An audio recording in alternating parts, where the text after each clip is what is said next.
বাহিরে প্রচন্ড বৃষ্টি পড়ছিল বলে তার সাথে গিয়েছিলাম কফি খেতে। আর অনেকে আমার স্কিন কেয়ার ভিডিও দেখতে চেয়েছিলেন, সবকিছু নিয়ে থাকছে কিন্তু আজকের এই ব্লগ। হ্যালো, আসসালামু আলাইকুম এভরিওয়ান। দূর থেকে এসে ফেসের অবস্থা অনেক অনেক বাজে হয়ে গিয়েছে।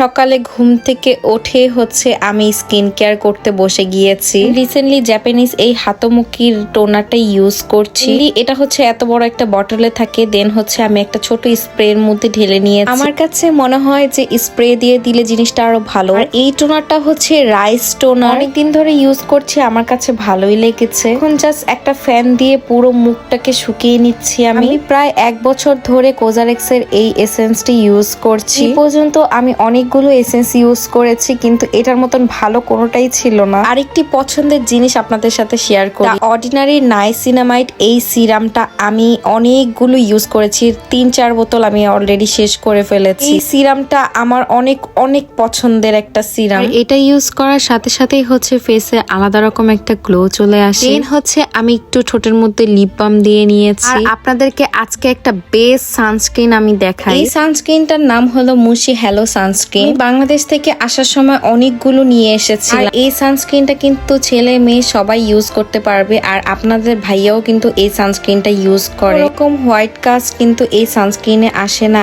একদম পকেট ফ্রেন্ডলি একটা সানস্ক্রিন। আর এই সানস্ক্রিনটা আপনারা পেয়ে যাবেন জোন পারফেক্ট ফেসবুক পেজে। এন্ড অনেক ইজি ভাবে এটা অ্যাপ্লাই করা যায়। আপনারা হয়তো বা আজকে খেয়াল করেছেন আমি আজকে ময়শ্চারাইজার ইউজ করি, কারণ আমি ফেসে অলরেডি অনেকগুলো প্রোডাক্ট দিয়ে ফেলেছি। বেলা সানস্ক্রিন দেওয়াটা মাস্ট, কারণ জাপানে প্রচন্ড পরিমাণে গরম পড়েছে।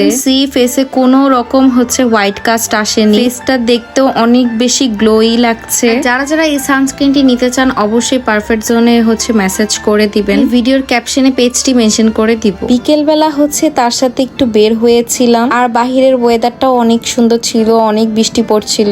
আজকে আমরা গিয়েছিলাম জাপানের সব থেকে বড় স্টারবাকস। তার ফ্রেন্ডের ওয়াইফ এন্ড তার ফ্রেন্ড আমরা একসাথে গিয়েছিলাম। তারা গাড়ি পার্কিং করতে গিয়েছে এন্ড তাদের জন্য এখানে দাঁড়িয়ে আমরা ওয়েট করছি। আর বাইরে প্রচন্ড বৃষ্টি পড়ছিল, আর তাদের 5th অ্যানিভার্সারি চলছিল। দেন আমরা এক এক করে ভিতরে ঢুকে যাচ্ছিলাম। এন্ড ভিতরে যে আমি পুরো অবাক হয়ে গিয়েছি, কারণ ভিতরটা দেখতে অনেক অনেক সুন্দর ছিল। আর ওয়েলকাম করার জন্য এখানে একজন দাঁড়িয়ে আছে। এটা ছিল ফার্স্ট ফ্লোর এন্ড আমরা গিয়েছিলাম 3rd ফ্লোরে। আজকে না কোনো মেকআপ করতেই আমার ইচ্ছে হচ্ছিল না, জাস্ট লিপস্টিক লাগিয়ে আপনার ভাইয়ার সাথে বের হয়ে গিয়েছি। আর জাপানে কারা কারা এই স্টারবাকসে এসেছেন অবশ্যই কিন্তু কমেন্ট করে জানাবেন। আর এটাও বলবেন আপনাদের কাছে এই স্টারবাকসটি কেমন লেগেছে। আর এগুলো কি জানেন, এগুলো কফি, মানে কফিগুলোকে এভাবে সাজিয়ে রেখেছে।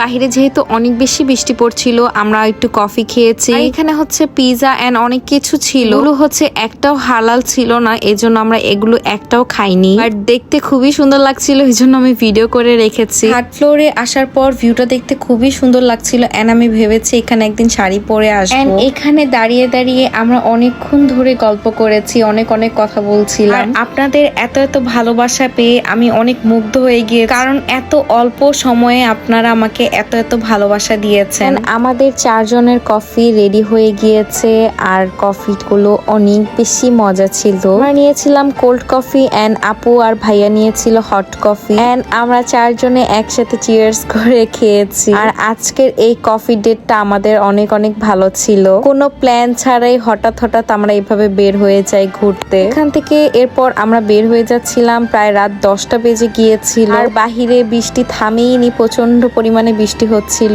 দেন তারা গাড়ি পার্কিং থেকে আনতে গিয়েছে। আজকের ব্লগটি এখানে শেষ করছি। আপনারা সবাই আমার জন্য অনেক দোয়া করবেন, আর আমার পেজে কিন্তু লাইক এন্ড ফলো করতে ভুলবেন না। সবাইকে আল্লাহ হাফেজ।